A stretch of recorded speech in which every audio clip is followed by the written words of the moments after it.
Hello दोस्तों, हम इस पुस्तक से हिंदी के वस्तुनिष्ठ प्रश्नों का अभ्यास कर रहे हैं, जिसमें हम हिंदी साहित्य के इतिहास संबंधी, आदिकाल, भक्तिकाल व रीतिकाल संबंधी सभी प्रश्नों का अभ्यास कर चुके हैं। इस समय हम आधुनिक काल के प्रश्नों का अभ्यास कर रहे हैं। तो अगर आप लोगों ने अभी तक पिछले प्रश्नों का अभ्यास नहीं किया है, तो आप प्लेलिस्ट के माध्यम से पिछले सभी प्रश्नों का अभ्यास करके अपनी तैयारी को बेहतर बना सकते हैं।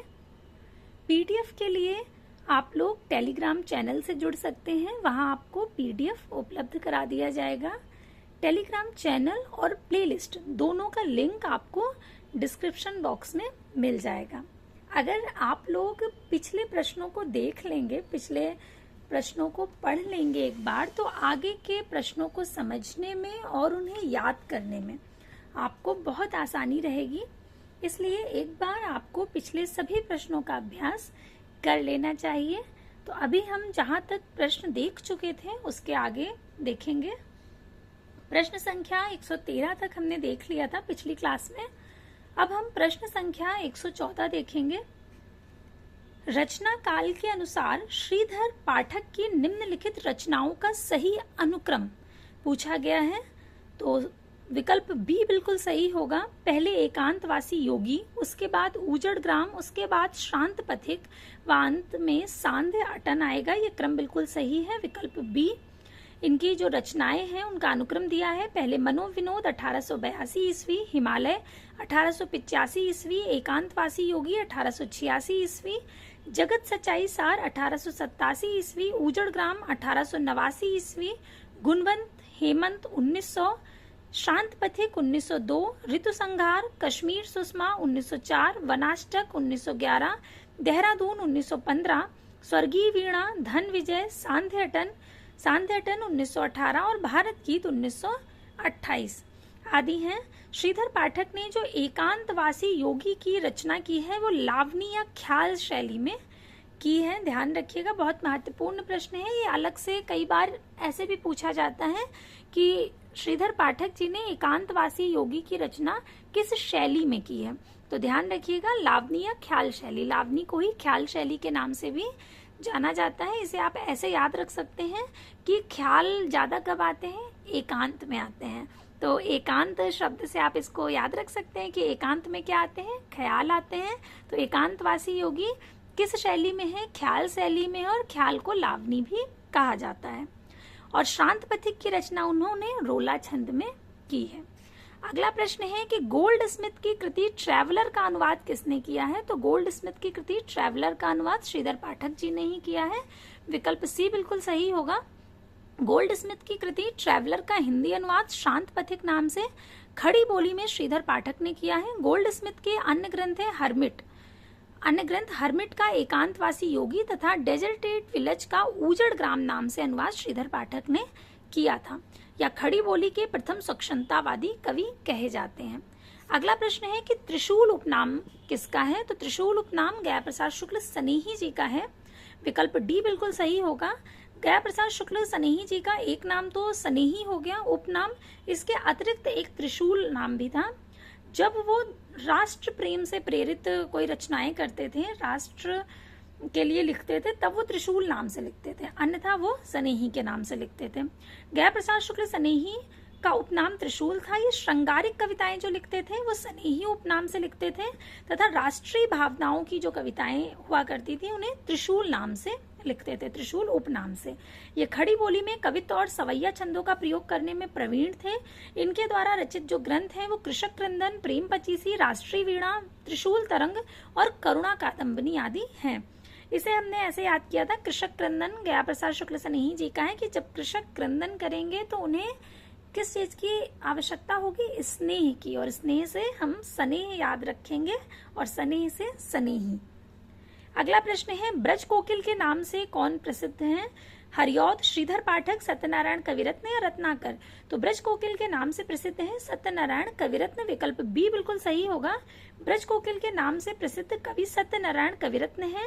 इनकी समस्त रचनाओं का संकलन बनारसी दास चतुर्वेदी जी ने हृदय तरंग शीर्षक से प्रकाशित कराया था।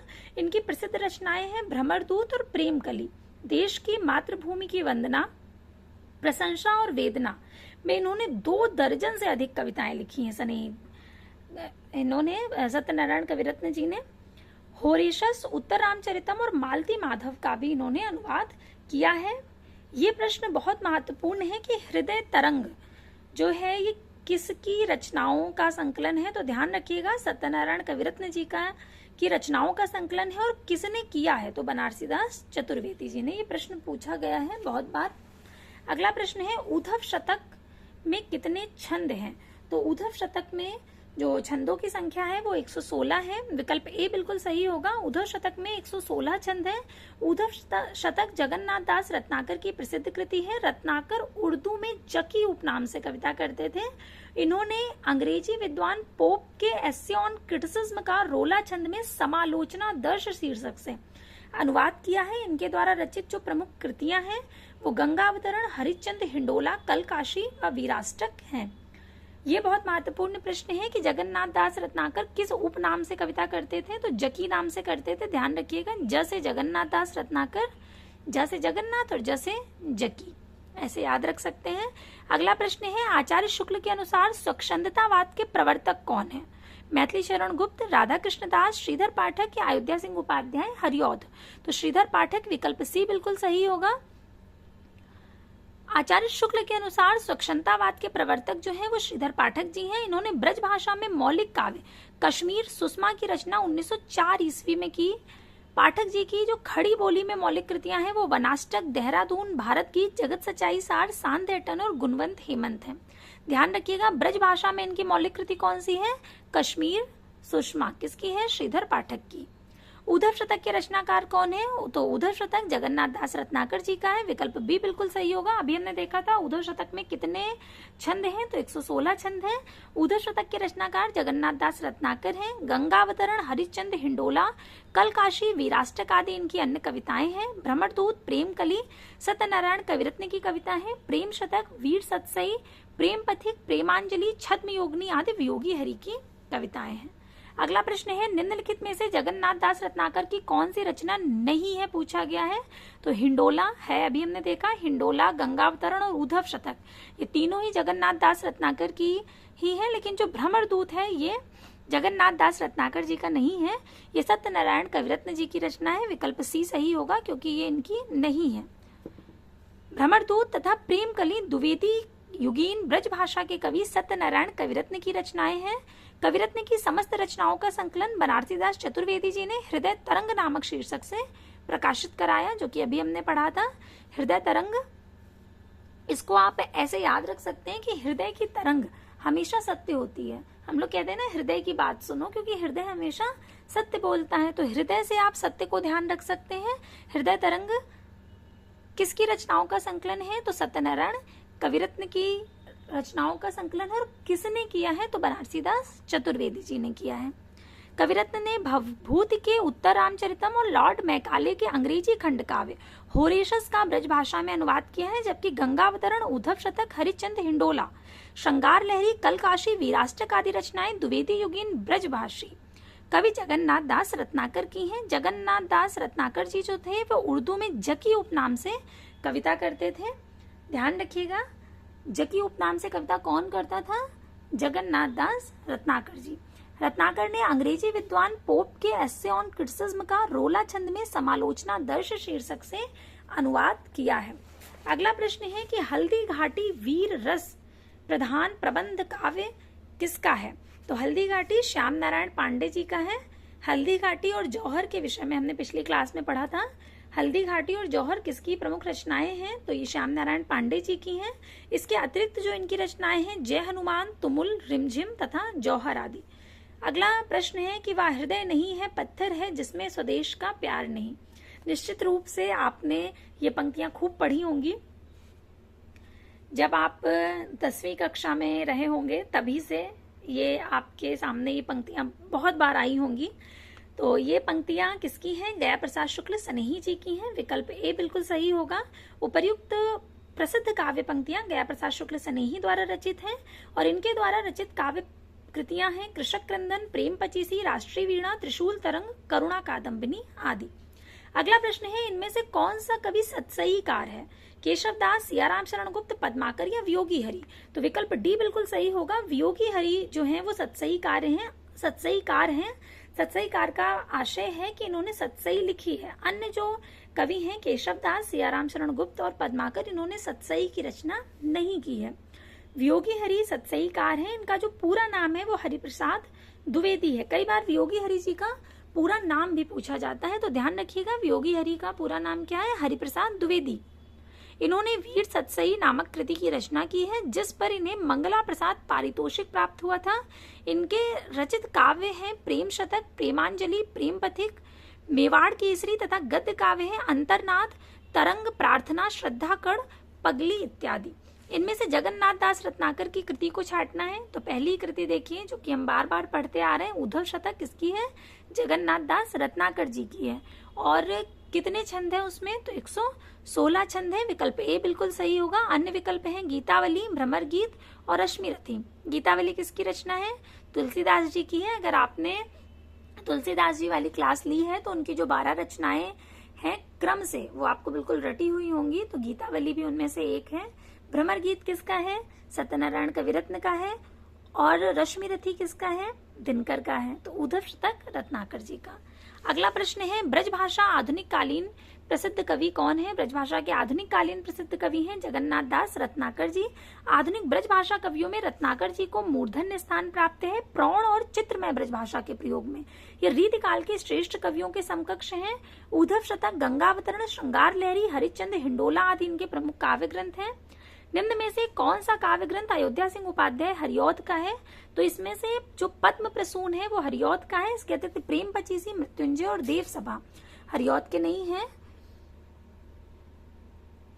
पद्म प्रसून यानी कि विकल्प ए जो है वो बिल्कुल सही होगा। ये किसका है? हरिऔध का है।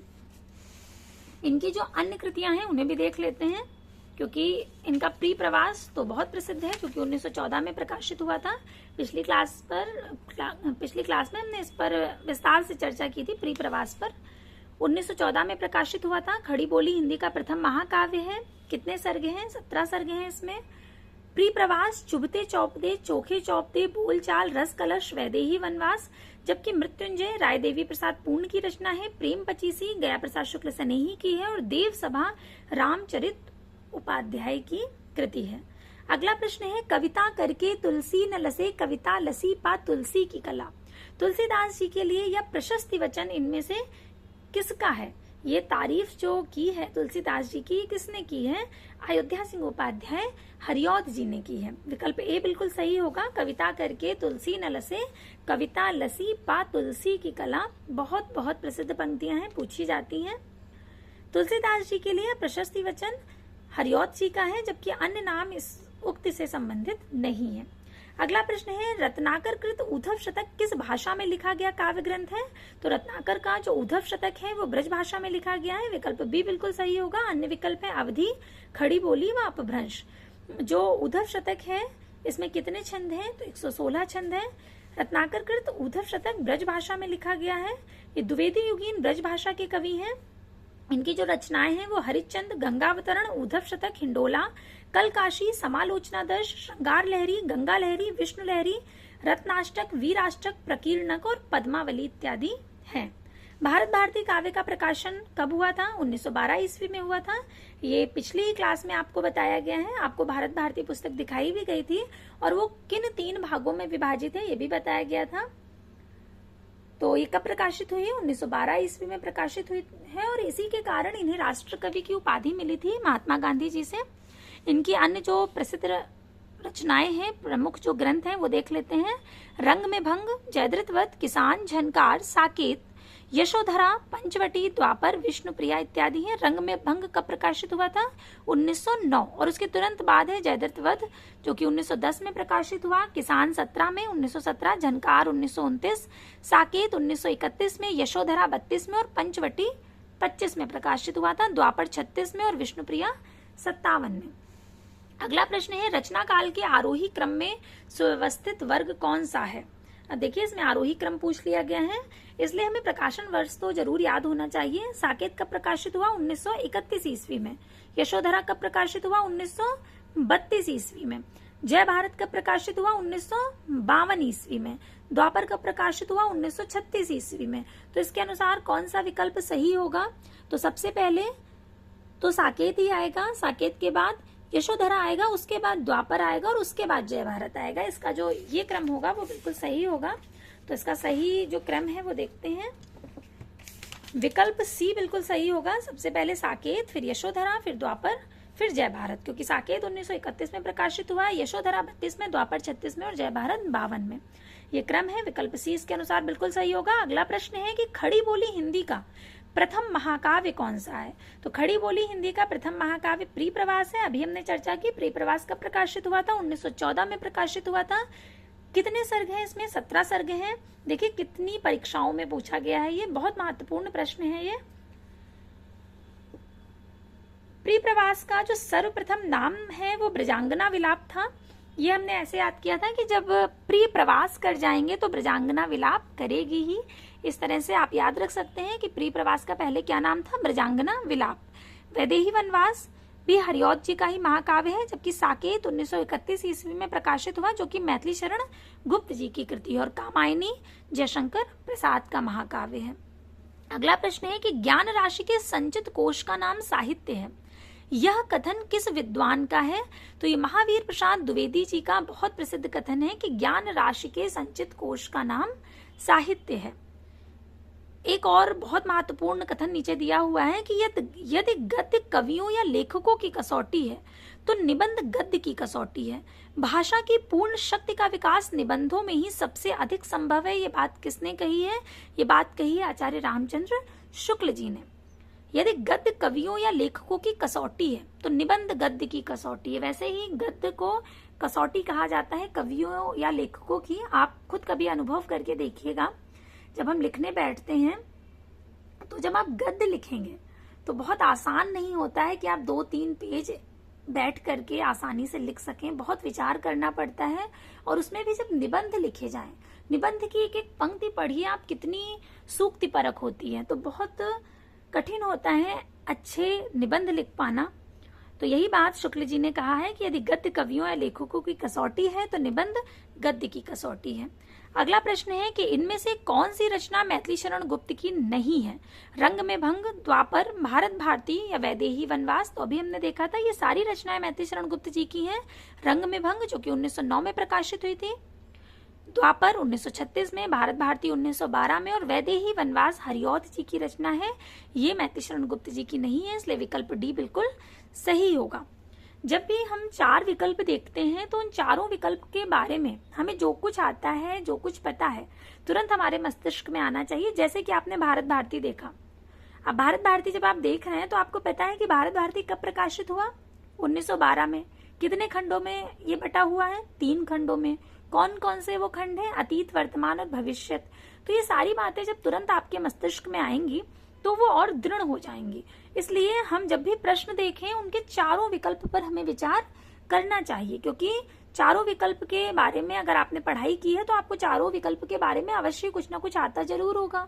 और जब तुरंत आप उसे अपने मस्तिष्क में दोहरा लेंगे तो फिर वो चीजें आप कभी नहीं भूलेंगे। आगे देखते हैं।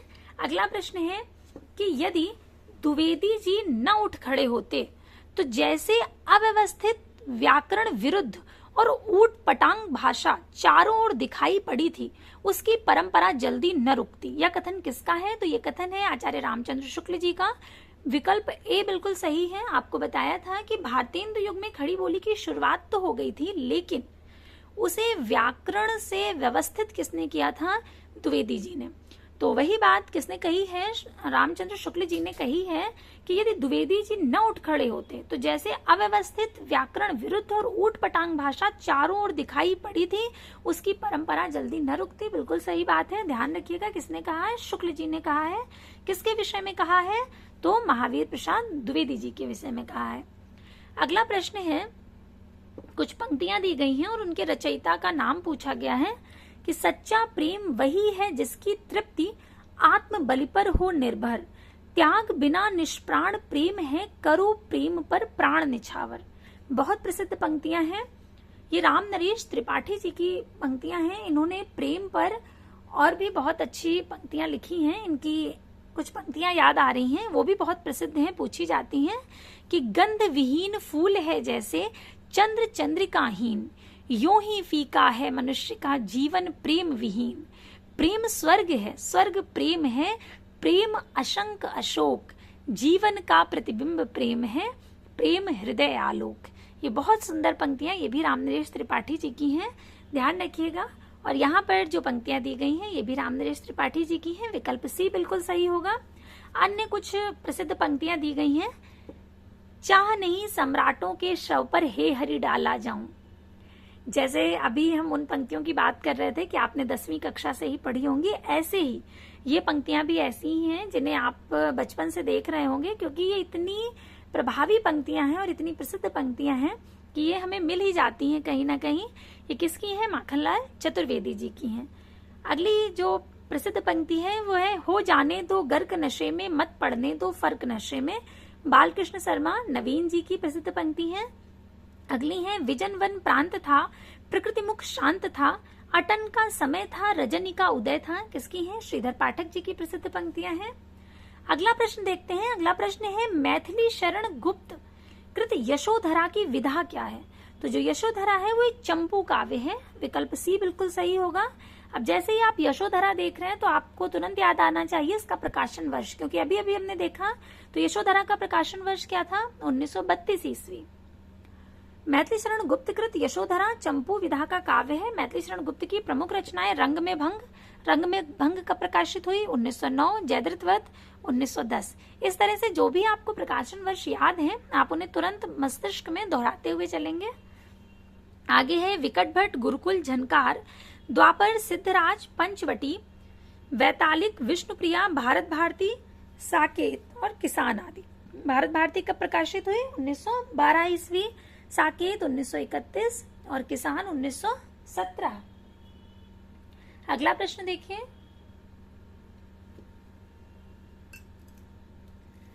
अगला प्रश्न है कि जकी उपनाम से कौन प्रसिद्ध हिंदी कवि उर्दू में गजलें लिखता था? इसे भी हम इसी क्लास में भी कम से कम 2-3 बार देख चुके हैं। तो जकी उपनाम से कौन प्रसिद्ध कवि लिखते थे? तो जगन्नाथ दास रत्नाकर। इसे हमने ऐसे याद रखा था कि जैसे जगन्नाथ और जैसे जकी। जकी उपनाम से जगन्नाथ दास रत्नाकर जी लिखते थे। इनके गुरु का नाम नवनीत लाल चतुर्वेदी था, ध्यान रखिएगा। जगन्नाथ दास जी के गुरु का नाम क्या था? नवनीत लाल चतुर्वेदी। रत्नाकर इनका उपनाम था। इनकी प्रमुख काव्य कृतियां हैं गंगावतरण, उद्धव शतक, हरिश्चंद्र हिंडोला, श्रृंगार लहरी, कलकाशी, वीराष्टक आदि। अगला प्रश्न है, द्विवेदी युगीन निम्नलिखित रचनाओं में से एक महाकाव्य नहीं है। 4 रचनाएं दी गई हैं जो कि द्विवेदी युगीन है, यानी द्विवेदी युग की हैं। उनमें से एक महाकाव्य नहीं है, तो वो है जयद्रथ वध। जयद्रथ वध का प्रकाशन वर्ष क्या है? 1910 ईस्वी, विकल्प ए बिल्कुल सही होगा। साकेत, प्रिय प्रवास और रामचरित चिंतामणि ये तीनों ही महाकाव्य हैं।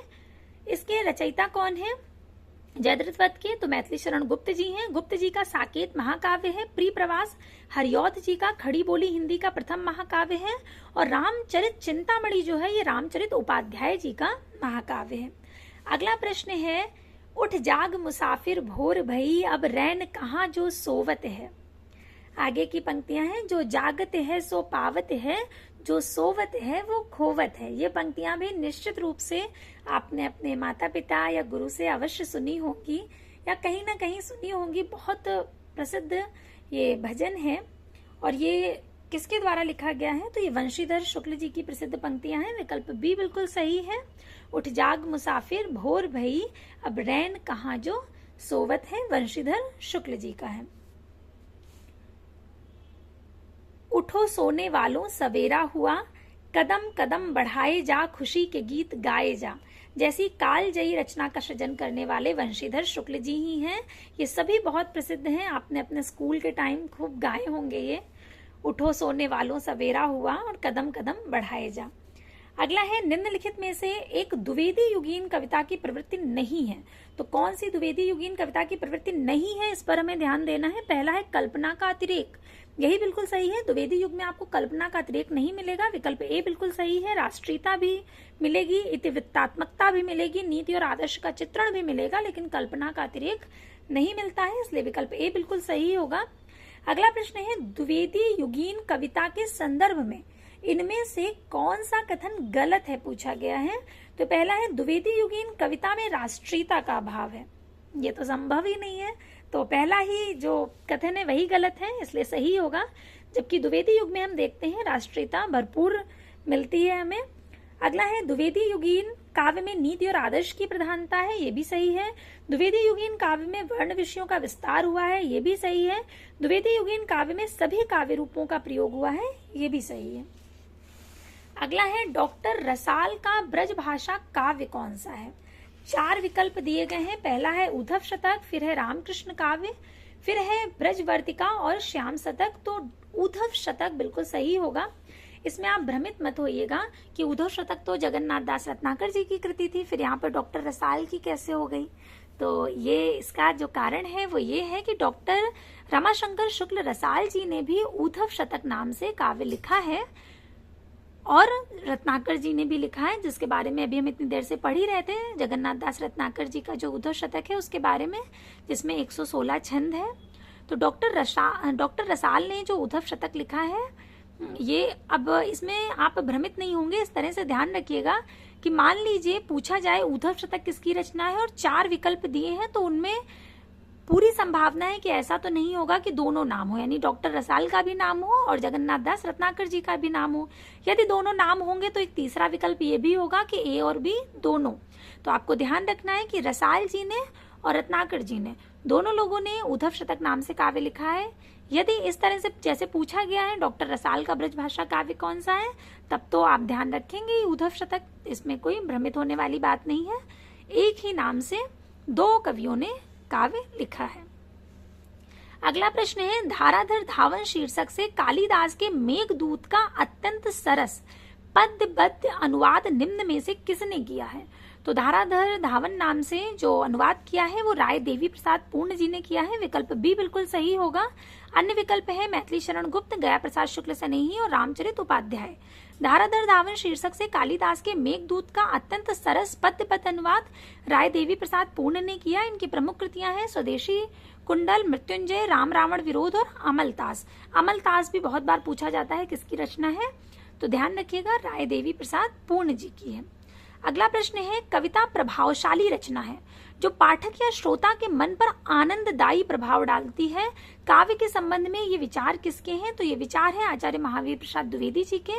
विकल्प ए बिल्कुल सही होगा। ये बात कही है महावीर प्रसाद द्विवेदी जी ने। काव्य के संबंध में अलग अलग मत हैं अलग अलग विद्वानों के, तो महावीर प्रसाद द्विवेदी जी का जो मत है काव्य के संबंध में वो ये है। अन्य विकल्प है रामचंद्र शुक्ल जी, जयशंकर प्रसाद और महादेवी वर्मा। अगला प्रश्न है इनमें से कौन सा काव्य ग्रंथ मैथिली शरण गुप्त का काव्य ग्रंथ नहीं है। जय भारत, द्वापर, विष्णुप्रिया और मानसी। तो मानसी मैथिली शरण गुप्त का नहीं है। मानसी जो काव्य है ये किसका है, राम नरेश त्रिपाठी जी का। हमने पढ़ा था राम नरेश त्रिपाठी जी के 3 जो काव्य बहुत प्रसिद्ध हैं उनमें से मानसी भी है, उसके अतिरिक्त मिलन और पथिक, स्वप्न इत्यादि भी हैं। मानसी मैथिली शरण गुप्त का काव्य ग्रंथ नहीं है। मानसी काव्य ग्रंथ के रचयिता रामनरेश त्रिपाठी हैं। रामनरेश त्रिपाठी के जो अन्य ग्रंथ हैं वो मिलन, पथिक, स्वप्न आदि हैं, जबकि द्वापर, जय भारत, विष्णुप्रिया काव्य ग्रंथ किसके हैं, मैथिली शरण गुप्त जी के हैं। अगला जो प्रश्न है बहुत बहुत प्रसिद्ध पंक्तियां हैं ये, बहुत बार आपने जब किसी के भाषण इत्यादि भी सुने होंगे तो उनमें भी बहुत इस्तेमाल करते हैं विद्वान इत्यादि। राम तुम्हारा चरित स्वयं ही काव्य है, कोई कवि बन जाए सहज संभाव्य है। यह किस कवि ने कहा है, ये मैथिली शरण गुप्त जी की पंक्तियां हैं। विकल्प ए बिल्कुल सही होगा। अन्य विकल्प हैं दिनकर, महावीर प्रसाद द्विवेदी व हरिऔध।